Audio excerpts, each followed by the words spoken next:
Hi, everyone.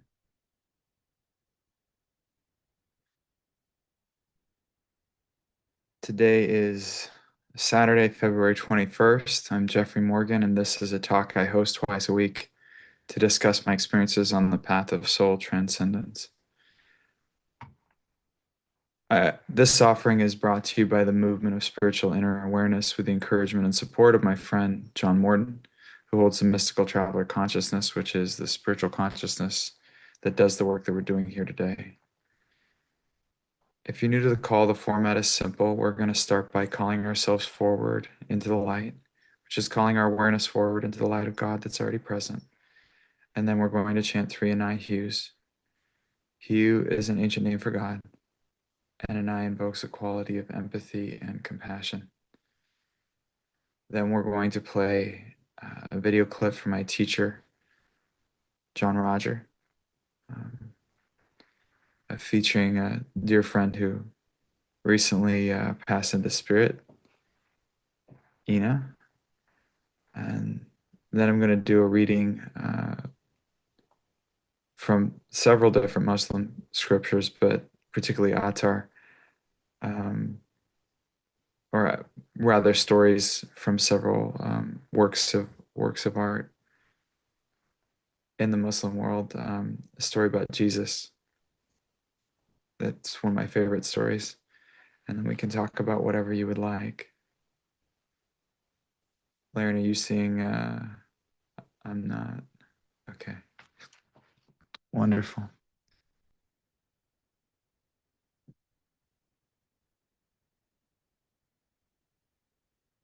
So if you'd like to gently shut your eyelids. Beloved Father, Mother God, we call ourselves forward into your love and light and sound.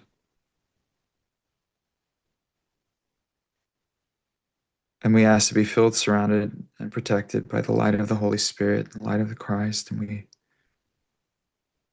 ask for this with love and understanding, taking into account each soul's destiny, that only that which is for the highest good takes place here.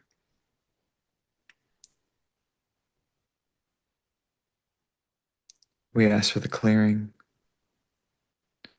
that any karma or negativity that can be lifted be taken into the highest realms of light and dispersed into the nothingness from which it came.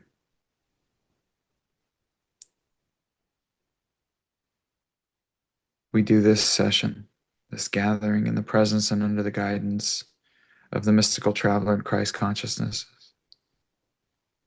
We ask these consciousnesses to remove anything that would stand in the way of all that's been prepared for us at this time. And we ask for the energy and presence of the Lord Jesus Christ and John Roger to infuse all that we're doing here. And of course, we do ask all of this for the highest good of all concerned.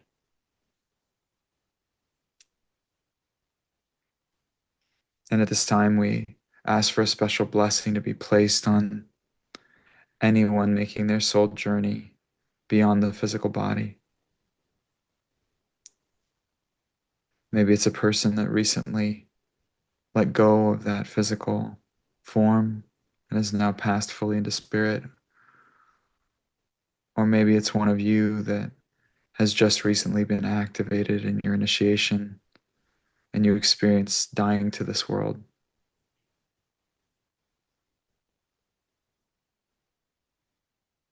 Wherever you are on this soul journey,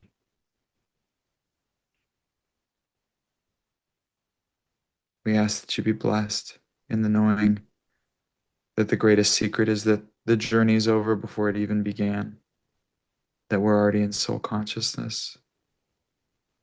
We're just becoming aware of it.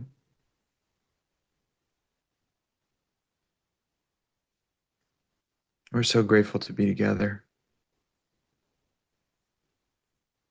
as one beloved, as one consciousness of loving, for there is only love. And we're grateful for all the blessings that you bestow continuously. And grateful because we know that above all your will is done.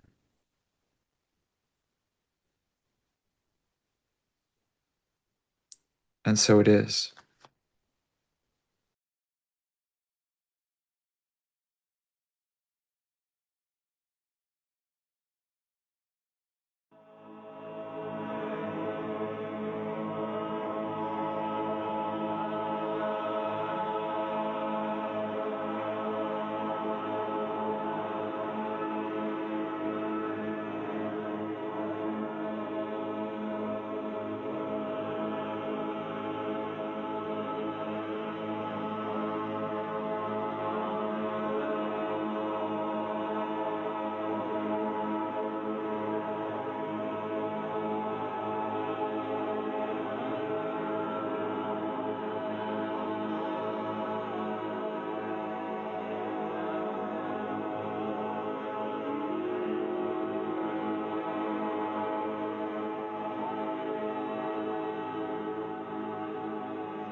The self is the soul. El ser es el alma, el prójimo es el alma. How do you love your soul? ¿Cómo amas a tu alma? I love myself Me amo a mí mismo, by forgiving me all my perdonándome trespasses, todos mis pasados by my errores, ignorance and stupid ways, de mis maneras estúpidas e by ignorantes, all the things that I did that I didn't know were por wrong. todas las cosas que hice que no sabían que estaban mal. God, Dios, it's yours. es tuyo, Dios. You created it. Tú lo creaste, It's in your hands. está en tus manos. You said not one soul would be lost. Dijiste, ni una sola alma se va a perder. Here's a soul before you. Aquí está un alma ante ti. Am I lost ¿Estoy perdido or am I found? o estoy encontrado? And he says, come worship me Y dijo, ven, adórame in your spirit. en tu espíritu. That means anytime, all the time, anywhere. Eso quiere decir a cualquier momento y donde sea y donde con quien sea. Even while somebody's cussing you, you Aun worship cuando algo te God. está maldiciendo, adoras Even a when they Dios. shortchange you, you Aun worship cuando God. te hacen traición, los adoras a Even when they cada ignore you, you worship God. Aun cuando te ignoran, tú adoras a Dios. And by reflection, Y all por of God's reflexión, creation, toda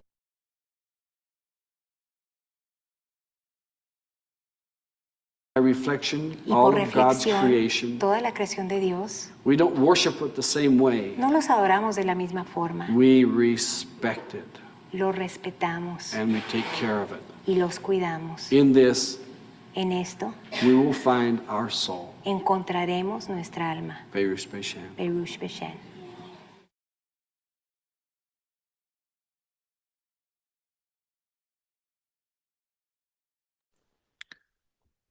Gotta watch those auto update functions on your computer. They just open things for no reason. Were we able to continue, Laren, and get back in? Okay, good. Perfect. And that was a dear friend Ina who recently passed into spirit, so I wanted to take an opportunity just to celebrate how masterful she was at doing simultaneous translation with John Roger, which she did on many occasions. She was also just a wonderfully kind and generous person and was always very kind to me during some of the more awkward periods in my life as a young person. And she was always so gracious and welcoming. So just wanted to take a moment to send light to her. And I also wanted to read a story that actually appears in actually a couple of different texts that I'm probably mispronouncing, but in particular Musibat Nama of Farid al-Din Attar, who is a 13th century poet and mystic from the generation right before Rumi, the Khamsa of the 12th century sage Nizama of Ganja, and the famed writer of he had actually written Layla and Majnun, which was the inspiration of the song Layla, interestingly enough, by Eric Clapton. So all that to say, the story appears, it did not appear in the Bible, but it was obviously in wide circulation in the Near East. And I think, John Rogers cited it several times. So I'd say he'd be a good authority on that. So here's a version of the story, and I love it. So for what that's worth. And I think it kind of demonstrates what we say the secret of soul transcendence is, which is looking only for the good, which is the divine in people and things, and leaving the rest to God. So one day, Jesus and his disciples were walking in the old city, which had very narrow streets. And they came across the carcass of a dead dog. The dog had been dead for a long time, and its rotten stench filled the whole alley. The disciples of Jesus held their noses, picked up the hem of their robes, and tiptoed around the dead creature. One of them said, "Ugh, what a horrible stench." Another one said, "The very sight of that makes me sick to my stomach." One by one, they made their way past the dead creature, even as others in town gathered around the carcass to further remark on its hideousness. Jesus and Jesus alone stopped by the dead dog. He knelt down and lovingly gazed at the dog. After a long pause, he finally said, "Praise be to God. What beautiful teeth this creature has."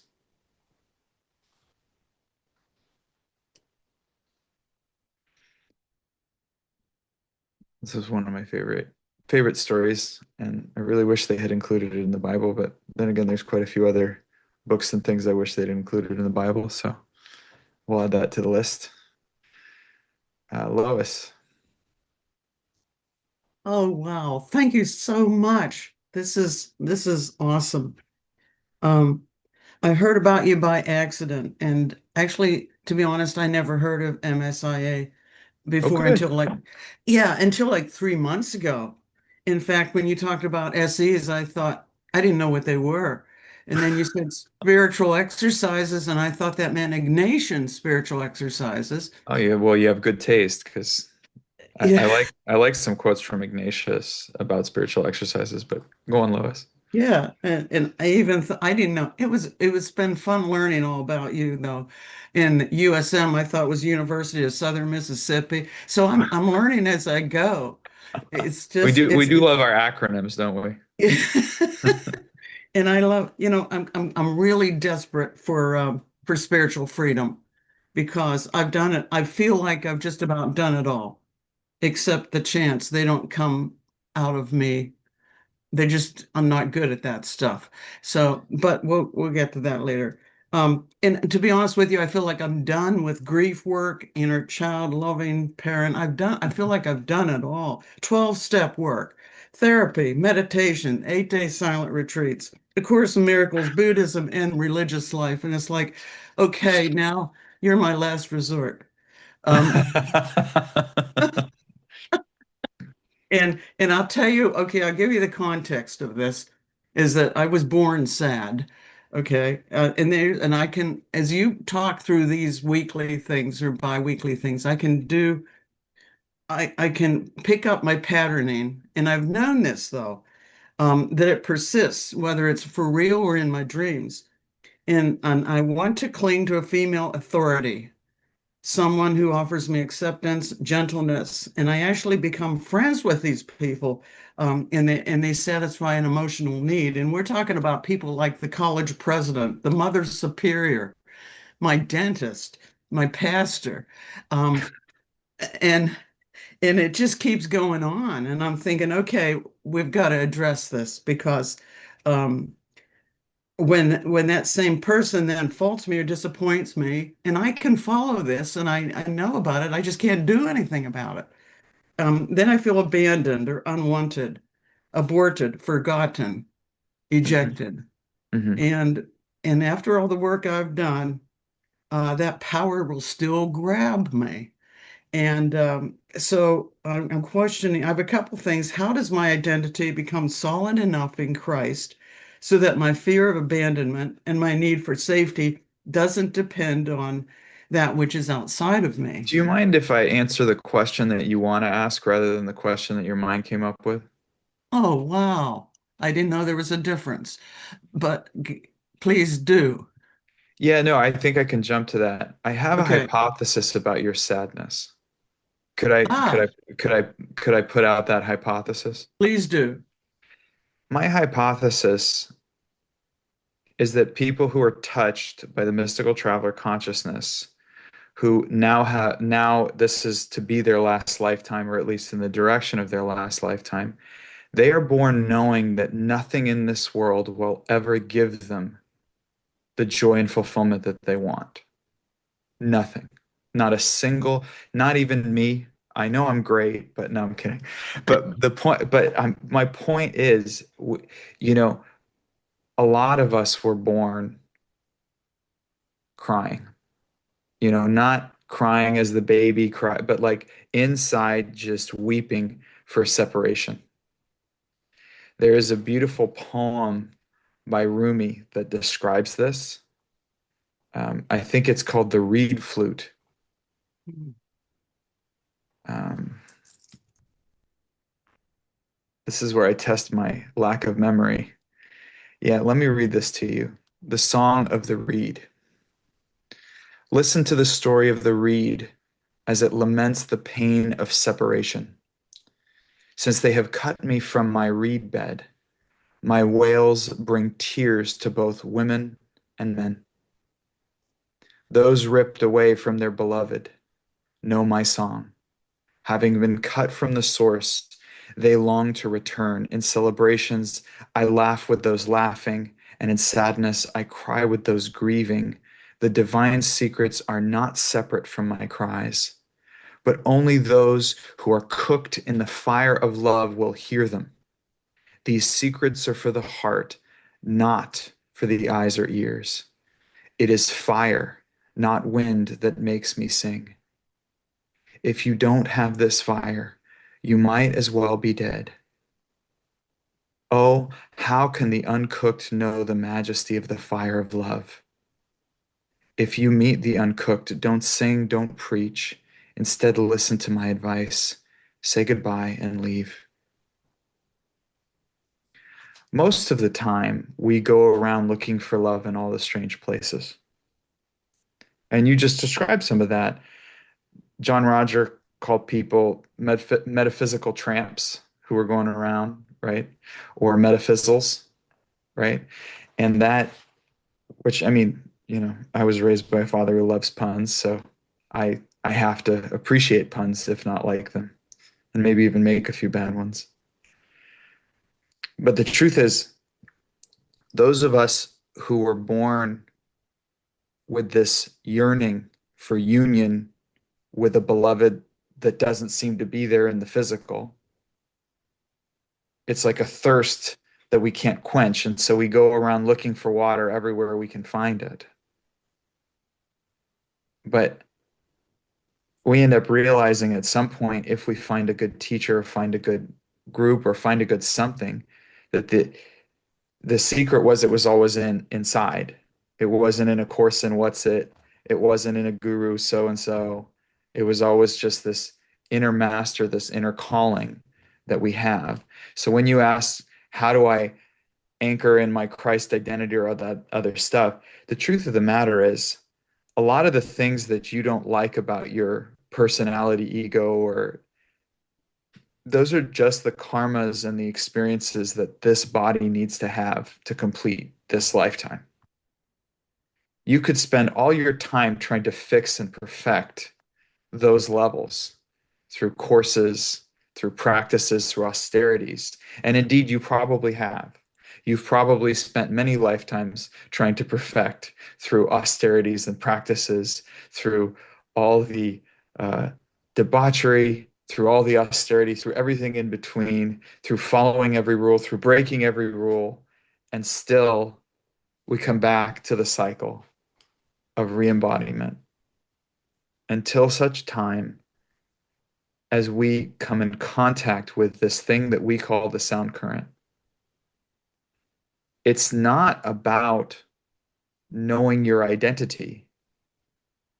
It's actually about knowing your God essence, knowing the you that is simultaneously the most completely you that you can possibly be, and simultaneously not you at all. It's all of it.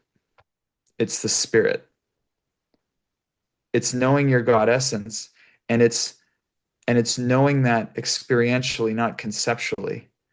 And once you have the experience of that through what we call the mystical traveler consciousness and the sound current, you die to this world. You no longer have that interest because you've already tasted of something real. And you may start to find that nothing changed on the personality level to some extent. You're still the same mess that you were before. Heck, you might even be worse off in the physical. Some people, they sign up for what we call discourses, which are these booklets that you can get monthly. And I put a link to it in the chat, or I have people put a link to it in the chat every single time I speak, because that's really like you start to plug into this consciousness. The words in those discourses are extremely valuable, but the consciousness that you plug into is beyond compare. It's overwhelming. It doesn't make any sense. You're just a little cute little booklet with a symbol on it, and somehow it opens your entire beingness, and you don't know why. So you start to sign up for discourse, you start to get contact with this consciousness. And as you start to activate and even receive initiation, or the physical anchoring of initiations, you'll have like an initiation spiritually and then physically anchor it with the approval of the living physical traveler, John Morton. As you start to have that experience, you start to realize that it was never meant to be about fixing this body or this consciousness. Look, we try to live responsibly. We in this movement of spiritual inner awareness try to live long, healthy, and responsible lives because we know that we're going to be eating the karma that we create in this lifetime because we're going to be getting off in this lifetime. So we just really want to live in an ecologically clean way, like human ecology, like clean way. But it's not about fixing the physical world or fixing our own physical world. We do the best we can with the karma that we have. And frankly, as I mentioned, when you sign up for discourses, those first 2 years, that is a window before you're fully lost to the world. So oftentimes the negative power is going to throw everything it's got at you to try and discourage you and keep you from jumping in. But you're now under the protection of this consciousness of the mystical traveler. The other thing that can happen is sometimes when people sign up for the discourses and start reading them, it's an acceleration of karma because basically now you're on a track to get off the planet and actually break that cycle in one lifetime. So everything's got to be rearranged. And then by the time you get your mental initiation in our line, what is said by the yogis of like the Sant Mat tradition or the way of the saints, they teach that literally Kal Niranjan, the Lord of this lower dispensation and the karmic law and the structure of it, has to hand your soul to the mystical traveler and say, okay, it's under your jurisdiction now. Now, Kal Niranjan has also tried to pull some tricks to trap the souls after they're under the traveler, but that didn't work out too well. That didn't work out too well for the Lord of that level because then the traveler had the right to go into all the hells and all the negative realms through the Christ action and pull everybody out. So that didn't work out too well.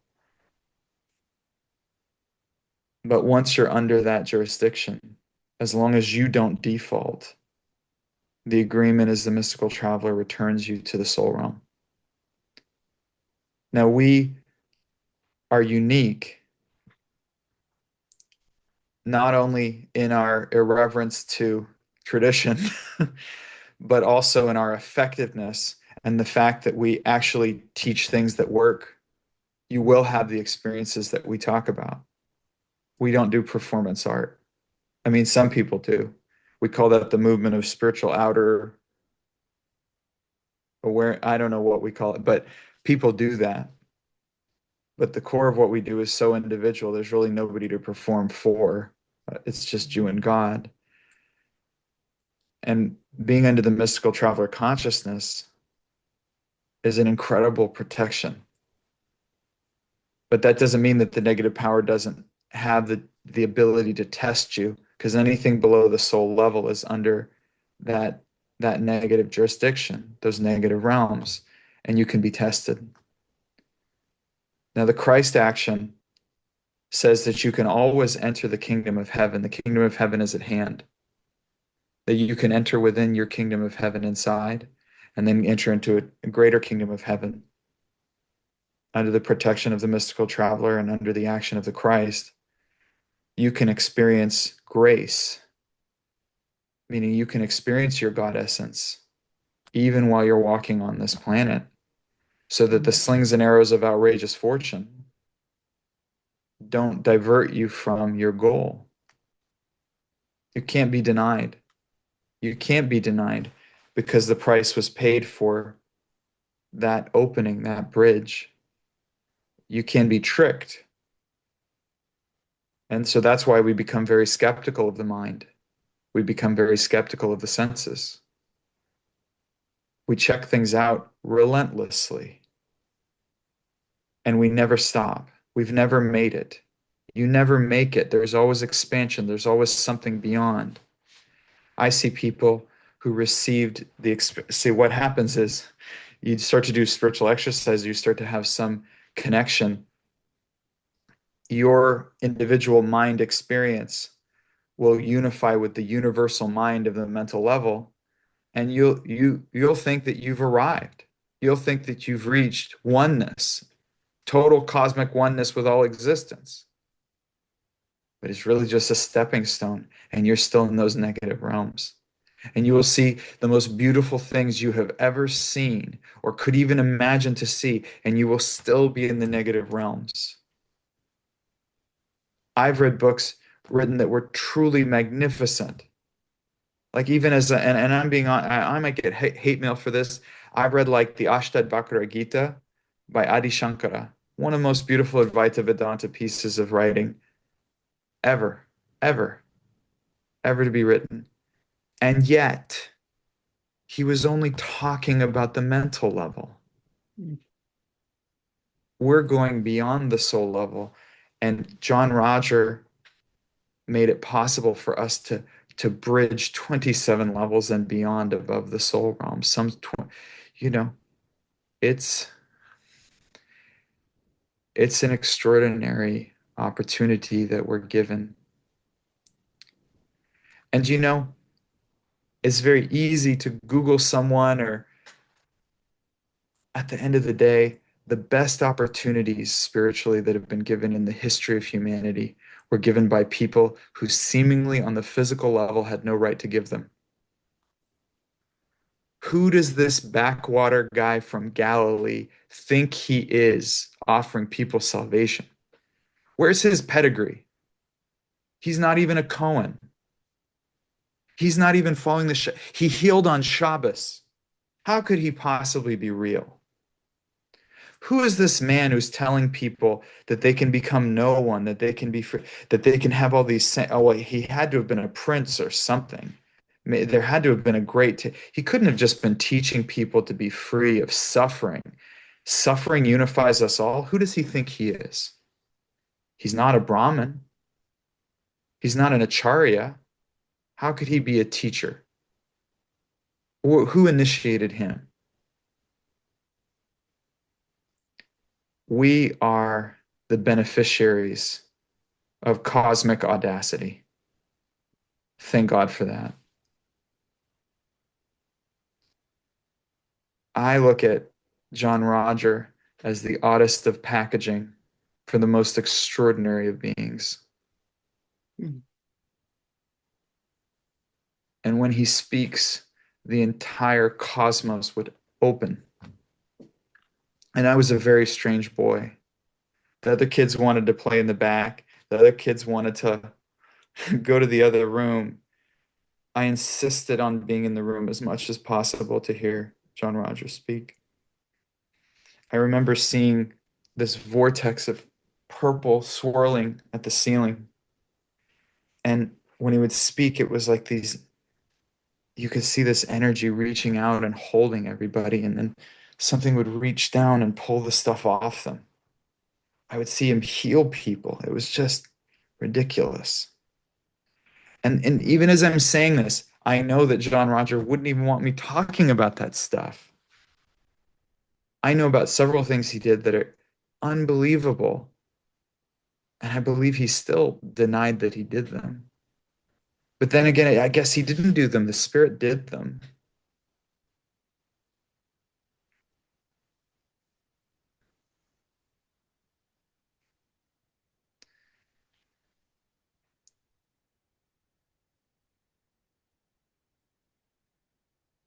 I think that we as beloveds who are born with heartache, an unquenchable heartache, owe it to ourselves to only go where our beloved is. I started doing these talks because I missed John Roger and I wanted an environment where that consciousness would be present and plentiful. And I was willing, despite my introversion and my lack of attraction to attention, to hold the space and be the talking head if what the result is people could maybe have an experience of this reality. Something that is inherent as breathing, something that we were always entitled to, the complete inheritance that the Christ made manifest in each of us. And the thing about most every other path, group, whatever, there's always some physical condition, some ritual, some something,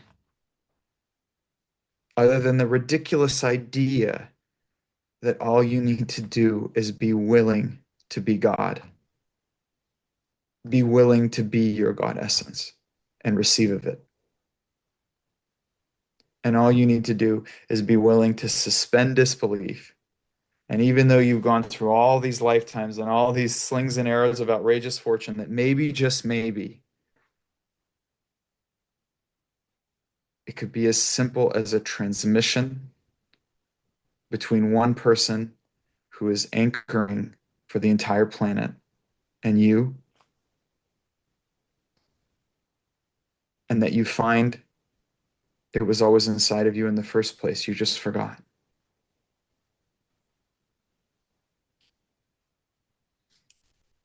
So I'm glad you stumbled upon us. I think that so many people on this call have stories of what John Roger called miracles of perfect timing, a ridiculous series of events that found them at a taped seminar at somebody's house or at a seminar at Prana or one of these places.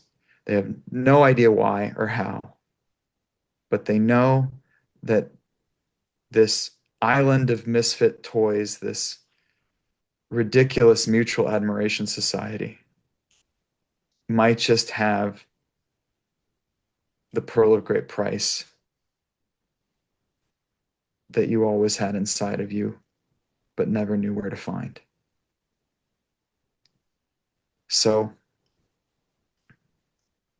you might just try signing up for discourses. It's real Will cheap, and will do. Mhm. it's like buckle up. Shit's Yeah. about to get real. No, Hey, no, no. this, You call me out if I'm exaggerating, man. I mean, you can. jump on the call later and be like, yeah, I signed up for discourses. Nothing happened. I mean, Thank you. I, I am I de it, it's it, I can't tell you how many times I would like be arguing with somebody or something, and I'd open up a discourse, and then JR's response, like showing me I'm an idiot, would be right there. Like you open up the discourse and you're wondering if there's secret cameras around because the thing that he said is the thing that you've been thinking about all week. Yeah. Hey, thank you. This is going to happen. Yeah. So And I'm ready. And I just thank you so much. I'm going to do this. enjoy. Okay. You're the answer to your question. I hope you get that. It's not the group. It's the group holding up the mirror and saying, you're the answer to the question you've been asking all these millennia. You're the answer. Okay. Got it. All right. Thanks. God bless you.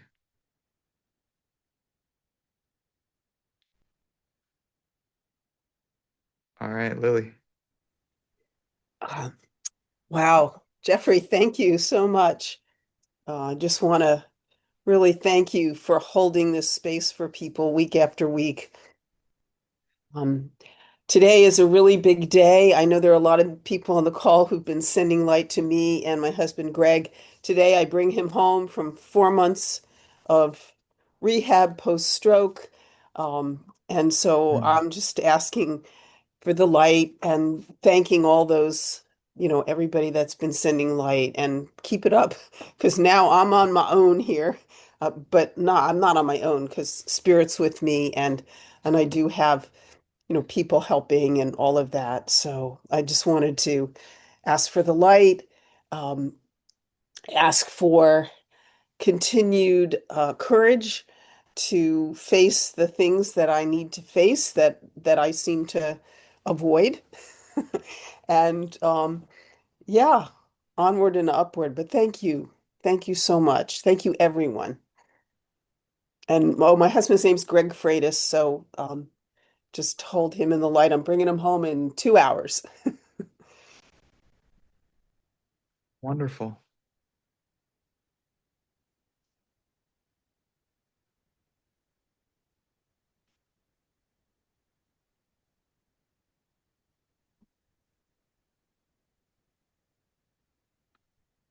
Anything else, Lily, or that was it? Well, I'm sorry.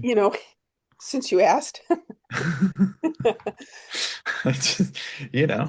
there is something in my consciousness where I have found that I have been like avoiding certain things that I need to handle. Like I need to call the home insurance again because they canceled our home insurance policy or they're canceling it. And I need to, do all these like physical level things that I never really attended to. That was Greg's job. I didn't do that.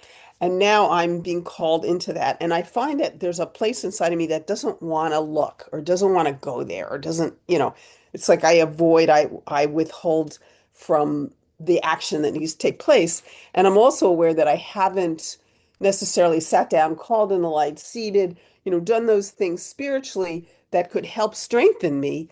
So, anything that you might say to help me clear that so that I Yeah, just have the willingness. one of the ways that relationships are often a negotiation and primarily a negotiation with ourselves. And oftentimes it's takes and puts, right? So there's something that we agree to handle or do, or something that we agree is ours. And there's a just exchange that we place in our consciousness. Like, I'm going to handle this bit, but you handle this bit. And every time you don't like handling this bit, you can say to yourself, well, they're handling that bit, so I feel okay about this. What often happens is in the renegotiation, we don't realize the role that them handling that so that we handle this plays in how we stay motivated, stay peaceful, with how things are set up and the things that we have that we're responsible for. And when shifting into more of a caretaker role, which it sounds like you are, you kind of have to re-examine the entire negotiation of the relationship. And for me, it's repositioning who the relationship is with. Mm, So for me, um, our basic self will often deal with a calculus of equality or like how we think it's fair. Like for example, I I often feel good about cooking because I don't then do the cleaning and I don't really feel good about cleaning. So there's ways in which the basic self creates justification so it's easier for us on the personality level to just pass into useful action. The problem is, and that structure can become very sustainable in a marriage for a very long period of time, but with something like this has to reset the entire, it's like you have to reshuffle the deck, mm, and there may be a different calculus that your consciousness needs to integrate, which is I get to serve JR, or I get to serve God, or I get to serve. So it's not serving him, or it's not unbalancing, but this is the time. I always wished I could have been the one who cared for JR on his deathbed or whatever it is. Now I get to do that. Like, at least that's how I do it. It's like, this one's for you, JR. That's how because there are times when even when my wife's been sick or had a surgery or something where I really had to pick up a lot of the slack even on certain things I'm not very good at. Like I'm not particularly talented at cleaning. Like I'm saying this objectively. Like I'm not certified or approved to clean stuff because I don't see all the detail. But there's a way in which it like you can reposition it. But I get the sense that you haven't done that yet. yeah. Yeah. And Thank you. you need to reset completely. And for me, it's like whatever it's, I don't see, I always talk about a storyless existence. I think ideally you get to a place where you don't need story, where it's just you, chop wood, carry water. It's like it's just the thing that's in front of you that you get to love and serve and thank God, right? Your basic self isn't there yet. Mm, And you rely heavily on the mind because that's a place where you came in with a very strong karma. You came in with a lot of horsepower there. So when emotional levels were not addressed when you were younger, you could go to the mind and address understanding of the emotion or understanding of the circumstances or intellectual understanding as a way to reconcile and a way to feel emotionally okay about things. mm, So story is very fundamental to how you process the world, and that's okay. I think the chop wood carry water can come, but it's called being compassionate and caring with your basic self because your basic self relies heavily on the way that you conceptualize and envision your life to stay motivated, engaged, and to keep providing energy for you.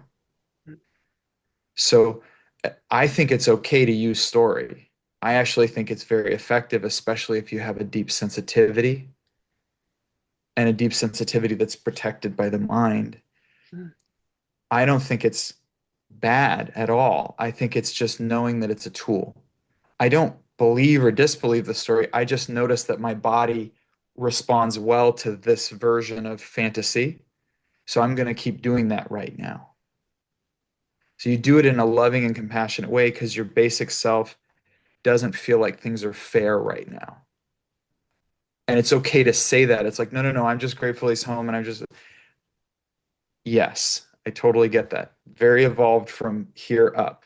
From here down, there might be somebody in there going, how am I going to handle all this? And by the way, I didn't sign up for this. This isn't right. This isn't fair. This isn't just. And I can think of all the reasons why I've had to sacrifice in my life to accommodate his comfort and what he thinks is important. And I took his name and I did all this. And you get what I'm saying? Like you have to make space and loving support for all those less evolved parts of you. Yes, you're an evolved person. Yes, you're very smart. Yes, you're very wise.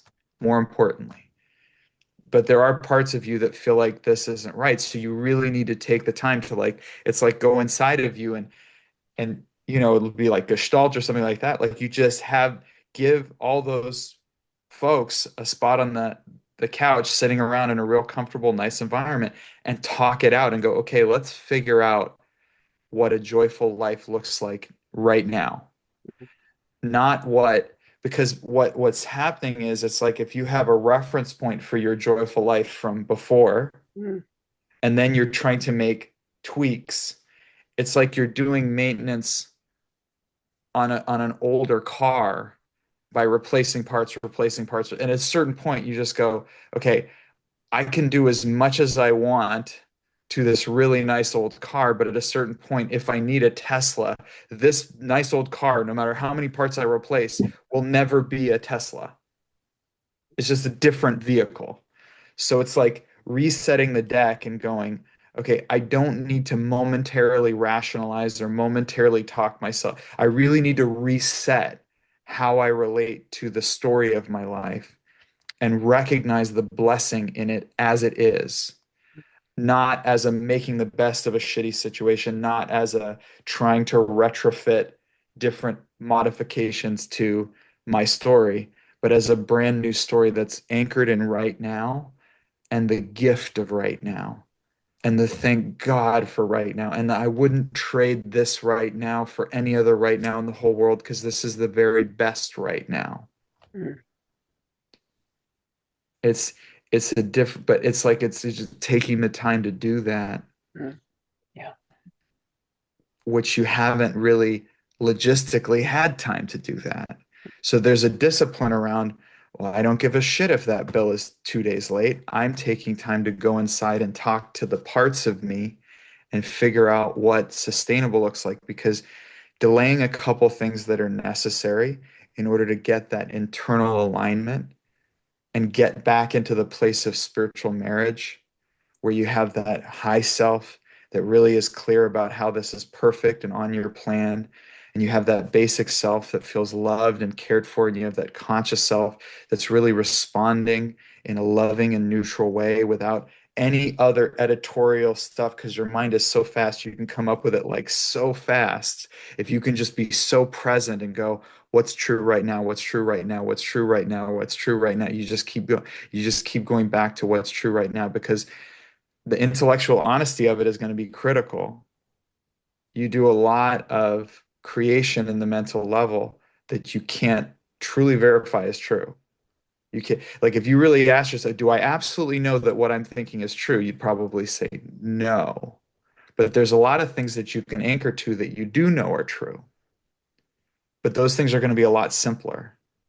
Mm. It's like I know that I'm breathing in and I'm breathing out. I know that he's sitting there and breathing in and breathing out. I know that when I look in his eyes, I see loving there.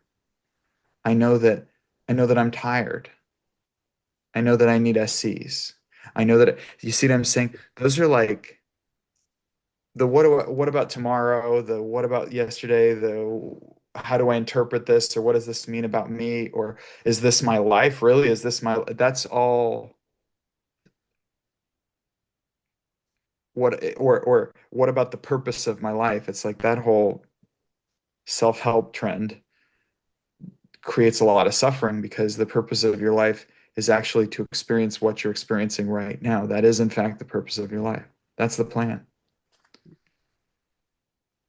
And if you can get to a place where you go, wow, this life is such a gift to me. I choose this life. Mm. You'll see the blessing is already there, Mm. but you're just not going to see it from the vantage point of what was. It's got to be in what's right now and the beauty of it. Yeah. Got it. Got it. That was probably heavier than you anticipated. No, I no, thank you. apologize. Thank you. No, I get it. I get it. Thank you. Thank you. God That's bless. just what I saw in that. Thank you. Yeah, thank you.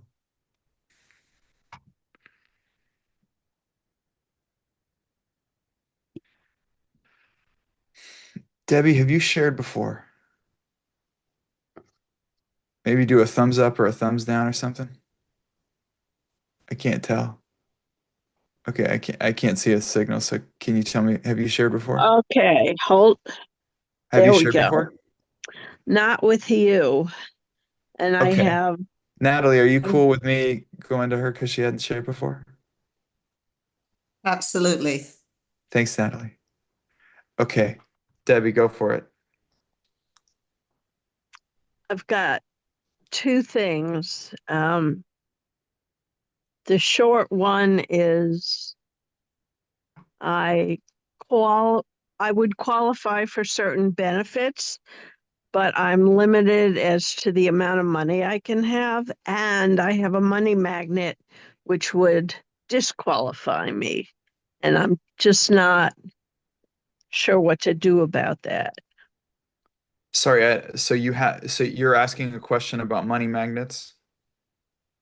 Um, well, it's yeah, because it's can if I apply for certain benefits, they say how much you're only allowed to have so much in savings. Yeah. And do they track your physical savings if you were to have it in a vault?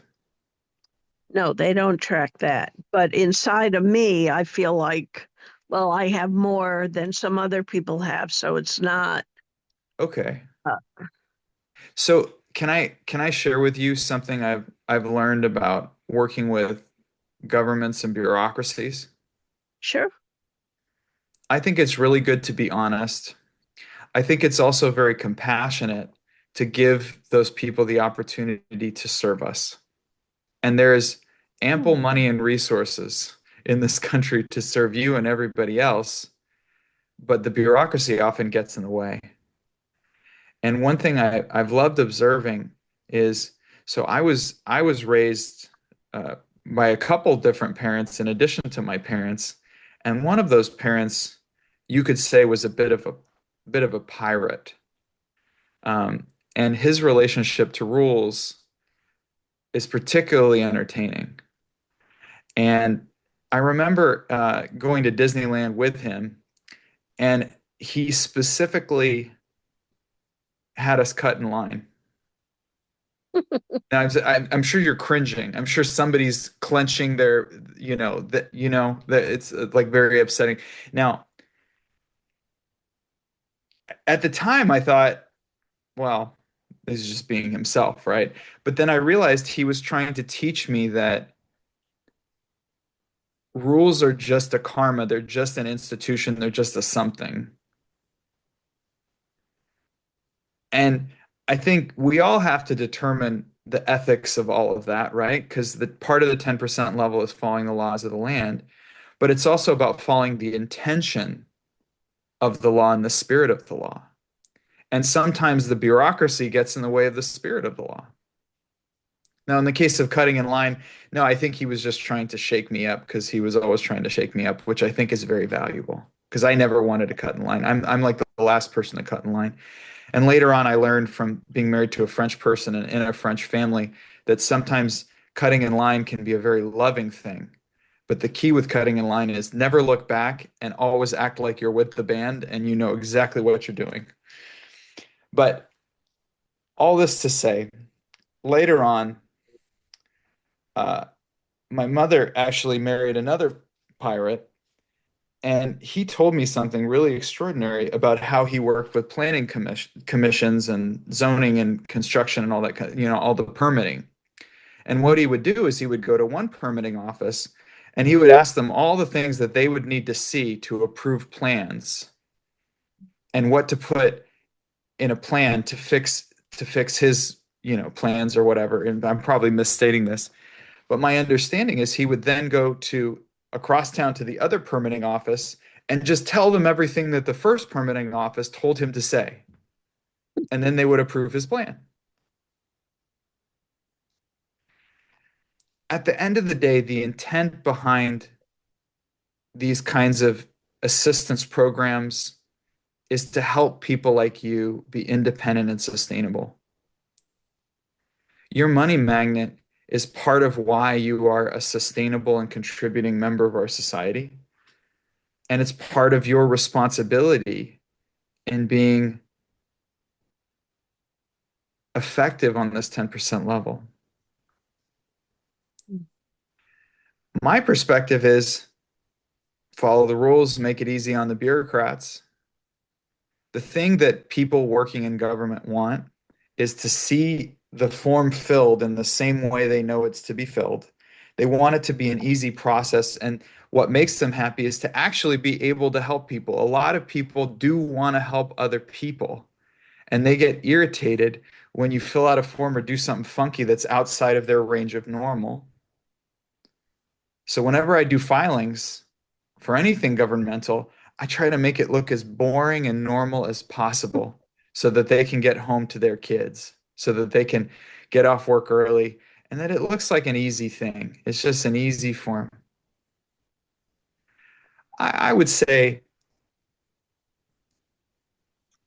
my perspective on money magnets, for what it's worth. And just to be clear, I'm absolutely not telling you to break the law. So, in case this recording is seen by anybody who needs to hear that, I'm not telling you to break the law. But I would say this, I love having a physical money magnet. And for those of you who don't know about money magnets who are on this call, like Lois probably, there's the idea originally came from a book called The Richest Man in Babylon. Now, I would say that most likely it was a mistelling of the story, and it was probably the richest woman in Babylon because I find women more logical most of the time. But nonetheless, the richest person in Babylon. But the second point, so the richest person in Babylon tells sort of a fable of how somebody created wealth in a simple and consistent way by creating a magnet for money. And the other great plug is a packet called Money, the Great Mirror of Consciousness, I believe. And there's a book called Wealth and Higher Consciousness that's also really great. And I believe a seminar of the same name. So maybe people can post some links to that. My perspective is if you keep the money in the bank, then you don't get the joy of handling it. And I find that there's a tactile value and an actual value to the basic self of handling parts of your money magnet. Or if your money magnet is land, some people convert their money magnet into land, walking on the land, but experiencing it because it really anchors into the body. I am wealthy. I am full of riches. So I think that there are benefits to you having a physical money magnet in a safe that you can actually see and touch and feel and have in a safe place, obviously, nailed to the ground and all that sort of thing are really, really heavy. But I would say it solves a couple problems because then you don't really have to worry like things that are in your safe or under your mattress aren't necessarily what the government is worried about in that context. And then it becomes a very easy thing for you to fill out of the form in the way that makes the person who's reviewing it really happy, have a real easy time, and really, really they get to feel good because they get to support you in it. And they get to go home to their family because you filled out the form in a really simple way. Now, I'm probably going to get people sending me messages like, how could you tell her to do that? That's so terrible. And yeah, maybe. I'm just being honest. I was raised by, and I think, look, at the end of the day, if I look at like John Rogers' actual practices in the organization, and I know about them because I work with people who worked with him, and I've seen the books and the whole thing like that. It is spick and span. We are unauditable. It is so when it comes to money, we keep it real clean, and there is something to be said for that. There's absolutely something to be said for that. At the same time, if you check inside, and I think more than anything, don't listen to my advice. Go inside and check what's clear for you. If you get inside, hey, listen, the intent of this law is to make sure that I have support through this period of my life. And because their whole thing about savings is they're assuming it's something that you would use. But if you're really strict about the money magnet, you're not tapping that you're not going to touch that money magnet. And for those of you who've read about the money magnet, you know this. You don't tap the money magnet unless you're like going to die. You're very, very strict. What they're thinking about is people who have money in reserve that they intend to use for the remainder of their life. I don't think that's your intention with the money magnet, right? So I think you should check inside. This is a 10% level decision for you, but I was just offering some really odd perspectives that will probably get me into trouble at some point. But I vote for you to get the help that you need because I care.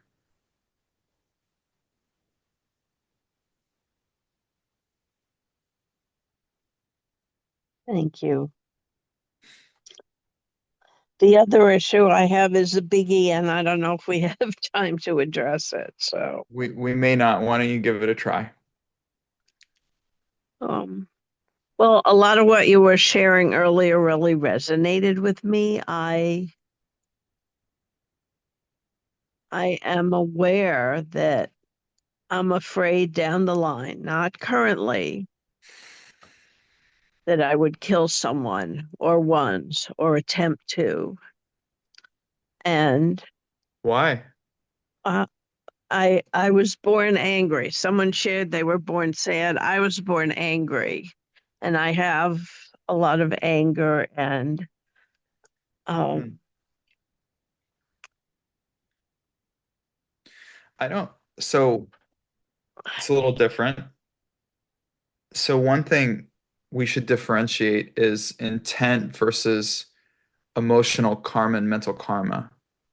I think it would be more accurate to say that that this lifetime has been about processing unprocessed anger from past lives or processing those energy. Do you get what I'm saying? maybe. So I the mean, sadness that the reason I talked about the sadness in the other context is because the frequency of it wasn't emotional sadness. It was a soul yearning. What you're and my, talking about is complicated in that you were born with a soul yearning, but you were also born with a strong reserve of anger, of what you're calling anger, but you could say it's more like a fire. And it came from past lives and things that you participated in at that time that were unresolved that needed to be resolved in this lifetime. I Your mistake up until now has been identifying with it versus simply treating it as an energy that came in with you that you needed to find places to put it. Do you understand? well, I was told by Jim Gordon that I was born angry because I did not want to come back. I mean, you'd have to ask Jim Gordon about that. But That I was can a tell long, you, I can tell you there's a lot of past life anger that's there. There's a reserve of anger. yeah. I had a very angry father, and I had an unhappy childhood, and I didn't want to be in my family, and Yeah, you uh, needed to be angry. So you were angry.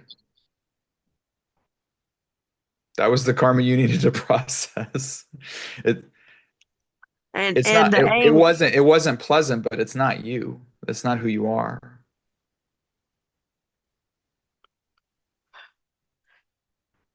it, and I felt like I had dealt with it reasonably well until recently. I started feeling angry again, and I did a house blessing a few weeks ago, and I ended up the candle I was holding, the flame went out, and then later I was cleaning something and I cut myself and was bleeding all over, and I thought, oh my God, there's going to be bloodshed. That's just the thought.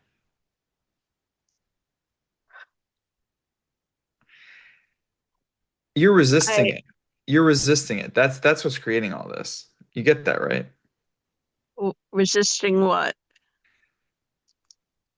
If you relate to anger as just energy, like energy in your body, because you're clenched down on it. You're like, oh, I don't want to express it. I don't want to be an angry person. If you That's look at it true. if you look at it more like an alchemist, and you just say, oh, there's a lot of reserve of anger processing through this body. This body is designed to complete anger karma. You are not your body, and you are not your anger karma. Then you can say, okay, what's the most constructive way for me to process this anger karma? Mm. It's just energy. It's just energy. It's like, how do you want to direct it? Some people do sports. Some people, they actually have these, what do they call them? Like rage rooms or something where you can go break things with a baseball bat. You Yeah. wear this protective stuff and you just go do it. See, I think that most of the human suffering, and this is me included because I would go into this mentality, most most of this suffering level is because we make our consciousness a problem instead of just relating to it from a perspective of stewardship. You made anger wrong because you felt hurt by the things that you saw growing up. But anger isn't wrong, it's just energy. And whether you like or dislike it, that's just preference. It's not wrong or right. I had that same thing going. I was raised with some anger too.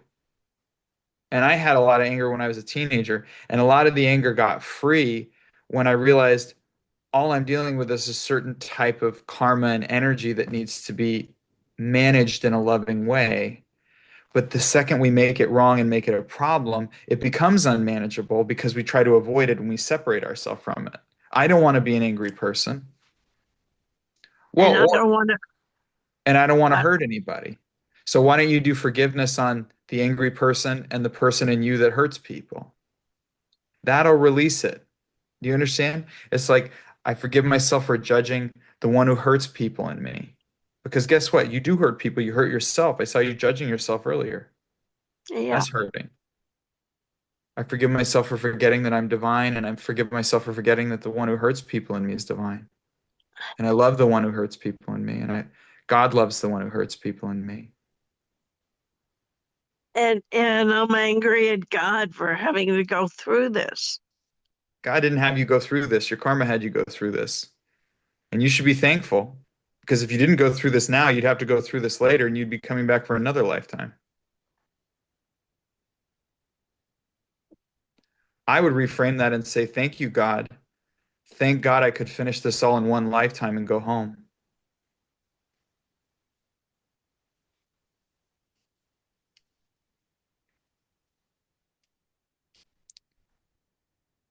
Karma doesn't, it's not discriminant. Karma, it's like you got a debt, you got a debt. And if you're not going to process it now, you're going to process it later. Hmm. You processed a ton in one lifetime. And so because of that, you were given the opportunity because your ultimate prayer, and maybe this is a level that I agree with Jim Gordon on, your ultimate prayer was, I need to get out of this. I need to get out of this cycle. I need to somehow free myself from this cycle, right? And the answer And, to the and, prayer was, yeah, okay, we can do that. But in order to do that, you're going to have to process all this anger karma in one lifetime. Are you willing to do it? Yes, I'm willing to do it. Now you're sitting there going, I'm angry at God because I had all this anger in my life, and how could he let all of this happen to me? When there was that conversation, okay, we'll let you out of this cycle, but you're gonna have to take on all this karma. So much of the things that I don't like in my life were a prayer answered. I just don't remember making the prayer. mm, Or it's the price that I have to be willing to pay to get the freedom that I'm after. And I can curse and damn it, and I can get really. And by the way, like I'm trying to get you into a mode of being the healer of your own consciousness rather than at the affect of your consciousness. Mm. Do you get that? You're not a victim to your anger, you're the steward of your anger karma. It's like being a mother or a caretaker. You get to care for this energy into its completion. The reason it's stuck to you so long is because you've resisted it because you're also real stubborn. You have the stubbornness karma too. So that thing, but the stubbornness karma got you through the tough times. We call that tenacity in the positive, right?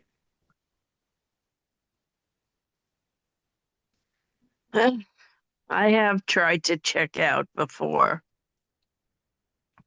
I have a history of depression, and they say that's anger turned inward. Now I'm not so depressed, but the anger is still there. It's just energy that you haven't been using or managing because you've alienated it as unlovable by God. That's true. That is true. And that's silly. God loves all of its creation. There is no asterisks, right? It doesn't say God loves all of its creation except for people who are angry and hurt people. I don't remember any qualifiers in there. What makes you so special that somehow your anger is like the one unlovable thing in all God's creation?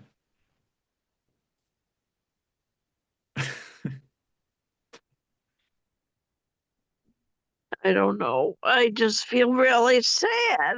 And You feel sad because now you're addressing the fact that you've been tormenting yourself for a lifetime for something that was always loved by God. You're now facing that, and you should. Yeah, you've been beating the shit out of yourself since you were a little girl that's true. for nothing because your anger is as lovable as your kindness.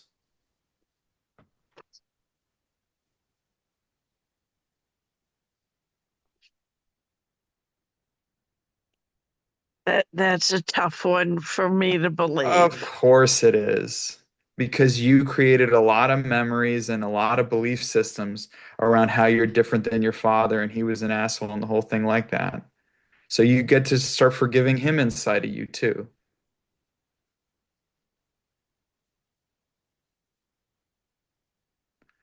Yeah, Your problem is not anger. Your problem is hating your anger. And if you can start loving your anger, you can have a conversation with your anger and redirect it into something that serves you. Maybe I your like anger that becomes a idea. way, maybe your anger becomes a way that you have energy to do long walks and you walk out the anger and then it becomes real healthy for you. Every day you do your 45 minutes of anger walk, and each time you step on the ground, you feel your basic self squashing things. Do you get it? Well, I'm working with it. No, I think you get it. I think it's going to take you a minute. That sadness is not your depression. That sadness is realizing you've been beating yourself up for no reason. It's good. That's called repentance. That's called realizing, oh my God, I've been judging myself this whole time when I was always loved by God. Why did I do that? You can pity yourself. I think that's valuable too. I would just love on yourself because you didn't know what you were doing.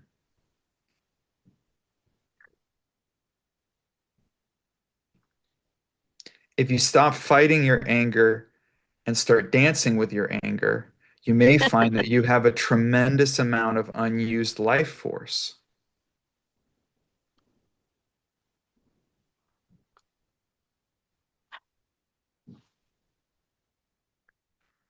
Yeah. After the depression lifted about a year and a half ago, I did actually have more energy than ever. But then the sadness started to come back and the lack of energy and hearing voices again and stuff like that. So Yeah, you're That resisting all of it. You may just have here's the problem. This anger part of you that you alienated is also cutting, when you alienate it, you're also cutting off part of your intuition and your ability to listen within. Because in order to try and suppress and stuff the anger, you would cut off your own sensitivity. And your sensitivity is connected to intuition. And sometimes the intuition is going to poke its way in and force its way in through voices because you're not listening really well. If you start just using your intuition, that's the thing. If you really integrate all of you the way that I'm talking about, you're going to find that you have really strong intuition. You don't realize it, not completely, but you don't. But again, it's like an antagonism. Like, why do I hear voices? Well, because you are alienating the part of you that has intuition, so it gets to be an affliction rather than an asset. Maybe it's good to be able to hear voices. Look, I see a lot of crazy stuff all the time. I have my own perception, but it's an asset. I use it to my advantage. It helps me. Intuition is a great tool on this level.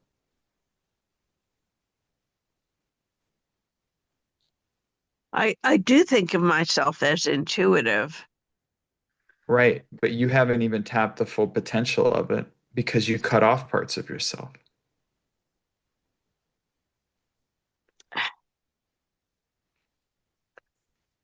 I know it's a tough one. I'm not being easy on you, but I am being real loving with you. I appreciate that. Well, you're worthy of that. I'm just suggesting you have a know-it-allness about this situation. Like you think you know about anger and the whole thing. You know, I've thought of moving, and so I went out, where will I be in 20 years? And I heard in jail. So that was more like, So yeah, maybe clearly I'm, believe so clearly believing your thoughts isn't working for you.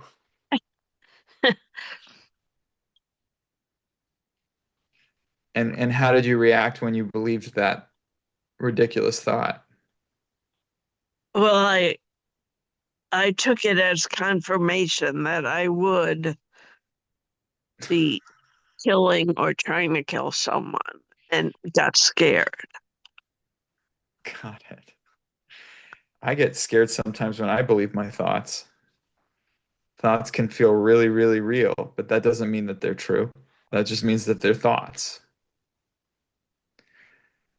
Why don't you take your consciousness out of 20 years from now in a false reality and place it squarely in this moment right now and what you're grateful for and what you love and how grateful that you are that you have all these parts of you. Thank God I have this angry part of me that's full of energy and life that I can channel into healthy movement. Thank God I still have things to learn to keep me engaged in this experience, that I'm still moving and I'm still progressing in my consciousness, that I'm still aware, that I'm still breathing.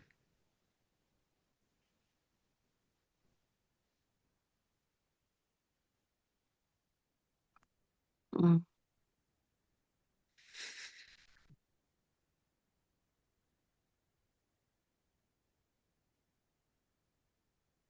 Well, it does help to have a sense of humor about it.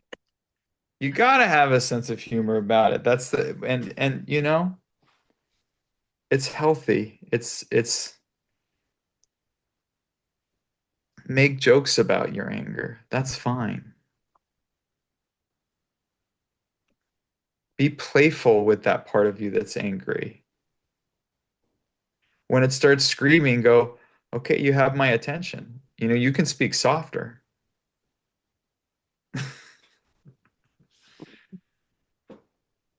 You get what I'm saying? You can play with those parts of you. You don't have to Yeah, play this game of taboo and avoiding and againstness and like it's so silly. And by the way, going back to the point about the money magnet and the whole thing, you have mhm. intuition. Just ask, Lord, what would you have me do? And trust it. Check it out.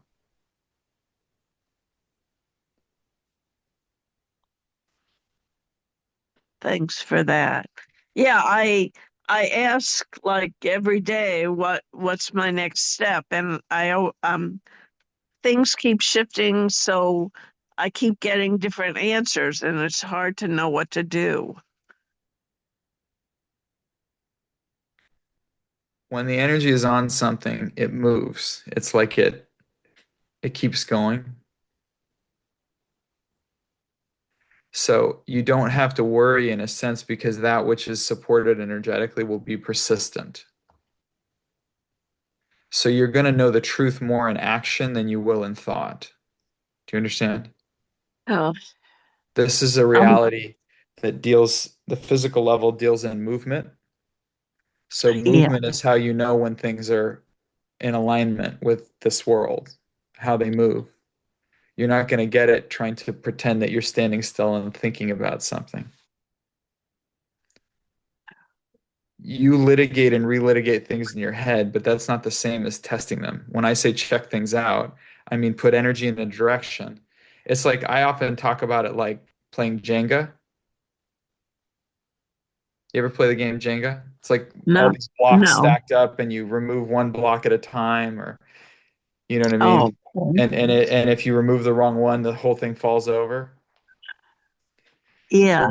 when you play that game, you don't think, you don't visually relate to it. You just start touching different blocks in the tower to see which one's loose. And then you pull the one that's loose.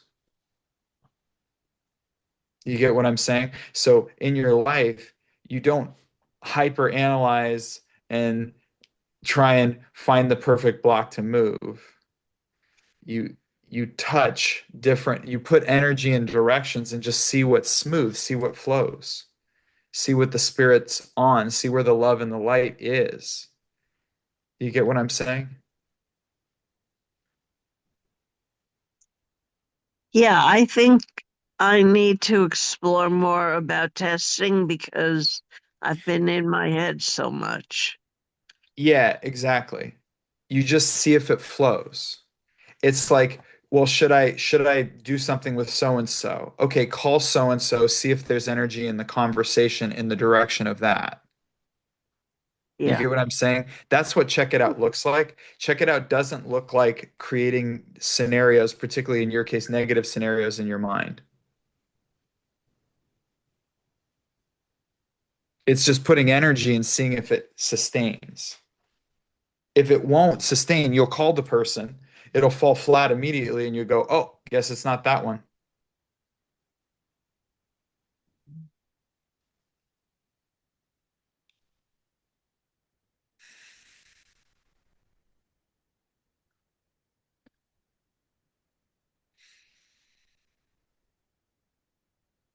I mean, I was gonna go on vacation, but then I was resisting, and then finally I was going, I wasn't going, and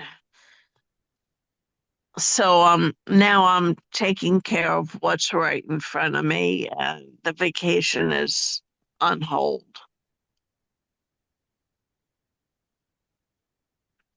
Yeah. I think as much as possible, it's about the energy might not have been on the vacation.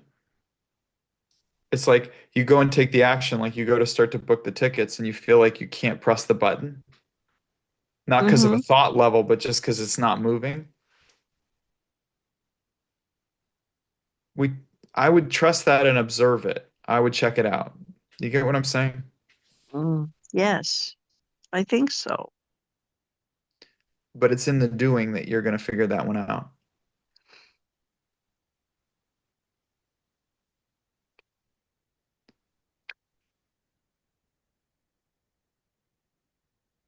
Well, I'm learning. I mean, I was gonna go back into business, and then I did a trio in USM, and it was like, no, that's not what you're to do. You're to focus on volunteering.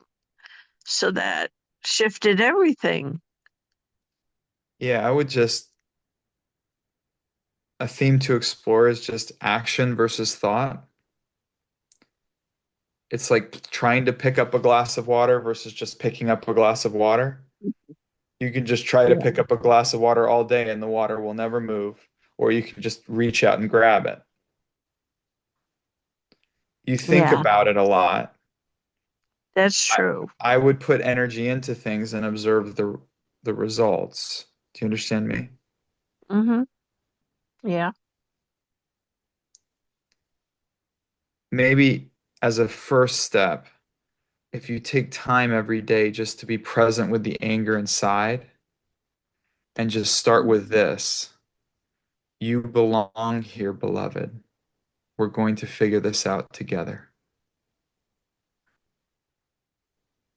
Do you understand? Yeah. Do you want to give it a try? Put your hand on Thank your you. heart. Let me hear you. You belong here, beloved.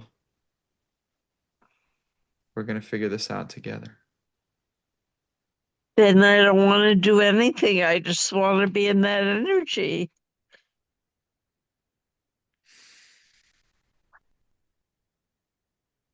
Nothing to do, nowhere to be. Just to be is enough. But if you could just start with that every day, you will start to change your relationship to your anger. Thank you.